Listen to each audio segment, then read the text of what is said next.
Hi, today I'm talking about catastrophizing. Now, catastrophizing is a cognitive distortion, it's a thinking error, and it tends to make everything, well, many things, into catastrophes when they're not catastrophes. And the problem with this is that to be anxious, you have to catastrophize. And therefore, if you catastrophize, you're going to be anxious. But the good news is this: if we can learn to stop catastrophizing, which is a thinking error, it's almost a habit of thought, right? Then we have control over the anxiety, because if you don't catastrophize, I would say it's very difficult to be anxious. You can do it, but it takes an awful lot more effort to be anxious. So if we can get on top of catastrophizing, then that's a big step forward. Now, you may recognize that catastrophizing is door 3 of the 5 doors to anxiety. And so it's a biggie. It's a biggie. Now, in this video, I'm going to give you 10 reasons why catastrophizing is a bad thing to do, just to sort of help you get on board with this idea that you catastrophize. And then I'm going to tell you how to stop catastrophizing. And as with all of these things, a bit of time and effort is required. But if you think about the payout, what's the payout from not catastrophizing? Well, not being anxious. What's the payout from not being anxious? Well, the quality of your life substantially changes. So stay tuned to find out how to stop catastrophizing.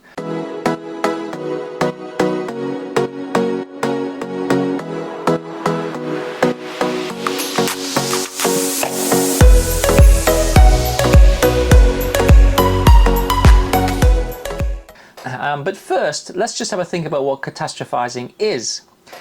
If you catastrophize, you're basically assuming the worst possible outcome in any situation. That's basically it. Now, I don't know about you, but my life is fairly regular. You know, I don't have a catastrophe every day, every week, every month, or even a year, really. And so I imagine that most people's lives are also like that. We just don't have catastrophes that often. And when we do have catastrophes, you remember it for the rest of your life because, well, that's a big thing. So you're imagining the worst possible outcome, like repetitively. When you can't go there, you're going to get killed. You can't go there, people get stabbed. Well, you can't go there because it's on the motorway and you might have a crash. You can't fly because the plane might crash, because planes do crash. You can't do this. And so catastrophizing really exacerbates anxiety and stress. And so this is one of the first reasons. If you're anxious, the physiology of anxiety is to be prepared to fight or to flee, to look after yourself, to protect yourself and your loved ones, okay? If you catastrophize, then you're basically setting up the scenario where you have to have the physiological arousal of fight or flight to do something. But if the catastrophe doesn't exist, if it doesn't happen, then all of that physiological energy has been wasted, and you've then spent a huge amount of time and resources, like cognitive resources and physical resources, imagining something that doesn't exist. It's a fantasy in essence. And that's unhelpful, because you could spend that time doing something more productive that would be helpful to yourself, your family, etc., etc. One of the second reasons that catastrophizing is a bad thing is because anxiety and depression often go together, and catastrophizing tends to exacerbate. It makes depression a bit worse. Now, when we think about anxiety, we think, it's future forward thinking, right? What will happen in the future? Depression tends to go backwards. Well, what did happen? Now, if you think about catastrophizing backwards, that didn't go very well. Fairly realistic. That was an absolute disaster. Everyone hates me for it. I can't bear to show my face there again. That's a catastrophe, okay? So when you catastrophize backwards, it deepens your depression. And it increases your sense of hopelessness and helplessness. And that's not something that's of any benefit to you. Because I think the truth is this, right? People don't care so much what you've done. In fact, I go so far as to say nobody really cares much what you've done. They care what you do. Unless you're a serial killer, nobody cares what you do. They care what you do. But when you spend your time catastrophizing backwards, you're not in real time, you're in past time. and it's a very difficult place to live past time. A, because it doesn't exist, and B, because, well, it's not useful. Catastrophizing impairs your ability to solve problems because instead of solving what we might think of as real problems, you spend a lot of your time solving imaginary, catastrophic problems that haven't happened and won't happen. And so it becomes more difficult to think almost logically or kind of rationally. I don't really like the word rational, but to use productively. It impairs the ability to think productively. And that's a real problem because the better you get at catastrophizing, the harder it gets to be productively problem focused as opposed to catastrophically problem focused. And that is just a big problem that's worth actually putting to one side and moving on from. It can be difficult on relationships to catastrophize, and I have known people who, you know, in a very committed relationship, but the catastrophizing was to such an extreme level that they had to sell their house, they had to move countries, they had to do, you know, things which are really quite extreme based upon catastrophic thinking. And the long-suffering partner went along with it because, you know, they were together, etc. So it can be difficult for one partner to tolerate for long periods of time the catastrophic thinking of another partner. Oh, it's going to be terrible, you can't do this, it's all going to go wrong, they're going to get killed, everyone's going to die. You know, the catastrophe just doesn't resonate with people who don't think catastrophically or are anxious. So it can be difficult, and that's why, well, it's an important reason because relationships are really important. It's an important reason to put catastrophizing behind us and to sort of move on from it. If I said to you that catastrophizing reduces your kind of psychological resilience, you might go, well, I don't know really. But if I said to you, chronic stress reduces your psychological resilience, you'd go, yeah, no question about that. Yeah, really, stress is bad for you. Long-term stress, really bad for you. Well, what do you think catastrophic thinking does? Catastrophizing is basically buying into chronic, long-term, high levels of stress. And that reduces your physical resilience and it makes it difficult to cope. Now imagine, if I said to you, in real life, right, you've got a catastrophe this week, next week, next week, next week, next week. You'd say, well, I couldn't possibly live like that. Yeah, because you'd have no resources left, you know, you'd be depleted, you'd be exhausted. Yeah, well, that's what you're doing with catastrophizing. Catastrophe, sorry.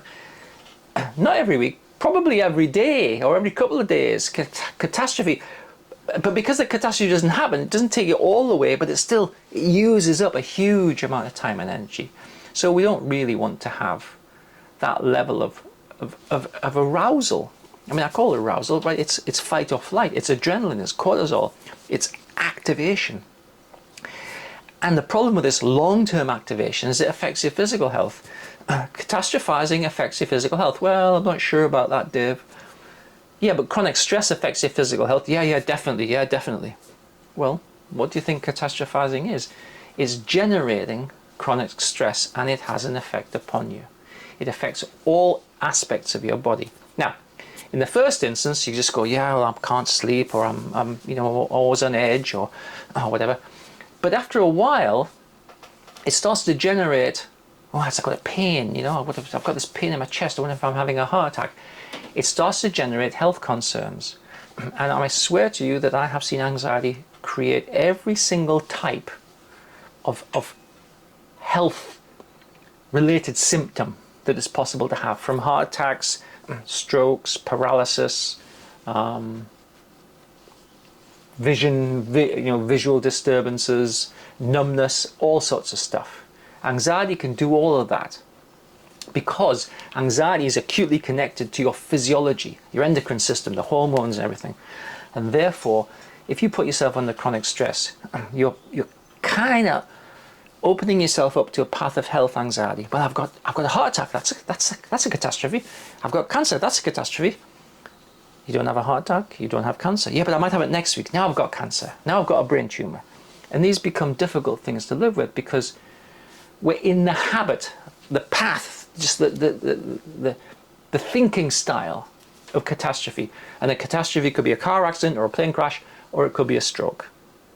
the system, it doesn't differentiate. It's all the same sorts of psychological system. If you catastrophize, it tends to make you feel that somehow less confident in yourself. It erodes your self-esteem, and it makes you kind of engage in what we might think of self-blame, you know. Why is it me? Why do all these failures, why do all these terrible things happen to me? Forgetting, of course, that these terrible things don't actually happen to you. So it affects your self-image, you know, how you think about yourself, how you present yourself in the world. And definitely how you present yourself in the world is like a big experience in a way. Now, I'm generally of the opinion that you shouldn't make decisions based on fear unless there is something to fear. So if someone's outside my study today, you know, with a kind of a shotgun, I definitely should feel fear, and I should definitely do something about it, like run away. But if I imagine there's someone outside my study window with a shotgun, and I then react and run away, I'm making a decision based on fear, but there is no actual threat. That means that I am avoiding things unnecessarily. I'm avoiding being here. I'm avoiding going into town. I'm avoiding talking to people. I'm avoiding pushing myself forward to get a new job. And when we avoid things, what happens is our world gets smaller. It gets smaller and smaller and smaller until then you feel really constrained. You feel like really kind of out of control, but also a bit helpless because the world is a dangerous place. So what can you do? You've got to stay safe. Therefore, you've got to avoid doing all sorts of things. And that reduces the quality of your life to such a significant extent that it's very hard to witness. If you've watched my previous videos, then you'll know that I talk about the two realities, external reality and internal reality. And I've said previously that the only way your brain gets information is through your senses, and your brain therefore creates a virtual reality simulation, a virtual working model of the external world. Because that's the only way your brain has access. So you don't respond to the external world per se, you respond to your internal simulation of the external world. And I know it sounds crazy, but it's just what it is, to be honest. I mean, it's fully accepted science. And there's lots of talk about AI these days. You know, you have to train AI. You train it with information, you give it data, and it becomes trained. But that's how you create your internal working model as well. You train it. Now, if you train your internal working model to be constantly on the lookout for catastrophes, constantly wary of how things could go wrong, you're creating a distorted perception of reality for yourself. And that will, for you, it'll just feel like, yeah, that's really dangerous, that's really risky. Yeah, you couldn't, why would you do such a thing? Why would you put yourself through it?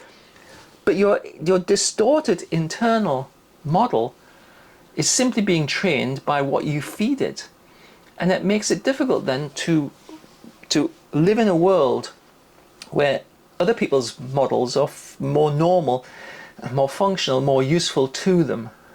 You know, I remember once I used to be a diving instructor, and I was running a diving session in a swimming pool, you know, training people. And one of the parents said, you can't bring those scuba tanks in here. You can't bring those scuba tanks in here while the kids are getting changed because they might explode. And I thought to myself, that's a catastrophic interpretation, actually. I mean, in fair dues, she wanted to keep her child safe, but the chances of a scuba tank exploding are impossibly small. I mean, this thick. Anyway, so you know, we had to wait until the children had finished getting changed. So a distorted perception of reality can be quite difficult. You don't realize you've got it, but if you catastrophize, you are training it to be distorted. Catastrophizing interferes with your daily functioning because you're always doing an internal risk assessment on whether it's worth doing the thing. I'm going to go to the supermarket to get some stuff. Yeah, but will it be busy? Will there be a lot of people there? Will I have to queue? Will I have the right money? Will I see somebody that I know and I won't want to talk to them, and I have to decide whether I talk to them or not? But if I don't talk to them, they'll think I'm strange. But if I do talk to them, I might have a panic attack. You're always risk assessing and imagining what if might happen. It's a catastrophe, right? I might faint. I might have a panic attack. But it leads to procrastination. Well, I'll do it tomorrow. I can't do it today. It leads to indecision. Well, I can't decide what to do. I can't decide what to do. And it leads to impaired decision making. So you go, oh well, it's just I'm exhausted from thinking about it. I can't be doing with it. So it really affects what we might think of as the normal way of doing things. And we want to get back to the normal way of doing things, because the normal way of doing things is simple, quick and easy. It gets it done, and we move on to the next task. We don't need to spend undue time and attention catastrophizing about things which actually will never happen. So let's think about how to stop catastrophizing. With most psychological problems, it's mostly habit. And so we want to use the old principle that I used to talk to people about when cigarette smoking was a big thing, you know. I want to stop cigarette smoking. Okay, yeah, well, the first thing you have to do is to pay attention to every time you have a cigarette. I know it sounds like crude and crass to talk about cigarettes now, but really pay attention, right? You know, put a cigarette in your mouth, smell it, light it up, you know, really taste that inhalation of smoke. It's disgusting. You can only smoke if you don't pay attention to it. You can't really smoke if you're paying attention to it, because it's actually disgusting. So the first thing we need to do is to pay attention to your tendency to catastrophize. Get a piece of paper or a notepad if you're doing ongoing work with these videos. Spend a day. Give yourself a tick every time you recognize that you're catastrophizing. Yeah, okay, oh yeah, that. And the way you know is you feel something. Now, you could also say, well, I feel something, but what am I thinking about? That would be another way in, right? Through the thoughts or through the feelings. And just give yourself a tick and just notice how often you catastrophize. If possible, write down what it is you're thinking about. And you'll notice that catastrophes, they change, right? It's not always the same catastrophe. It's this, this, this, this, this. So the first principle is this. Recognize when you're catastrophizing. So we go from unconscious catastrophizing to conscious catastrophizing. Unconscious competence to conscious incompetence. And that's sort of the general parlance, right? And once you recognize that you're catastrophizing, we've got to then challenge it. So the first thing we do is, okay, hang on, is this a catastrophic thought or is it reasonable? Is it like too much? Is it too extreme? Always. Shouldn't. These sort of powerful words. You can't. It's impossible. Any kind of real strong words are catastrophic words. These are the things that give you a clue. Is this like too much or is it balanced? Is this too much or balanced? Is it extreme or is it kind of normal? What would someone else do in this situation? And you could pick a friend who you think of as being not anxious, for instance, and say, well, what would they do? What would Mary do? What would Bill do? And say, okay, is this normal or is this catastrophic thinking? The third thing to do is, once you've established that it's catastrophic thinking, we have to challenge it. You have to go, okay, I feel that it's a catastrophe, but actually my feelings are not facts, which is a good thing to say. My feelings are not facts, and I am safer than I feel I am. You'll find I am safer than I feel I am in a previous video. Probably I'll put a link here or here. And this challenges your brain to reassess the catastrophic experience that you're imagining, okay? Now your brain wants to be calibrated to reality, but if you put effort into making your internal working model calibrated to catastrophe, well, it'll do that too. Doesn't care. So you go, hang on brain, I'm feeling it like it's real threatening, but actually it's a catastrophic thing, and I'm safer than I feel I am. My feelings are not facts. My feelings don't reflect what's actually going on. Your brain will go, okay. And it will adjust accordingly, because it doesn't care, your brain does not care whether you catastrophize or not. It's only trying to give you what it sort of thinks you want by virtue of how much attention and effort you put into something.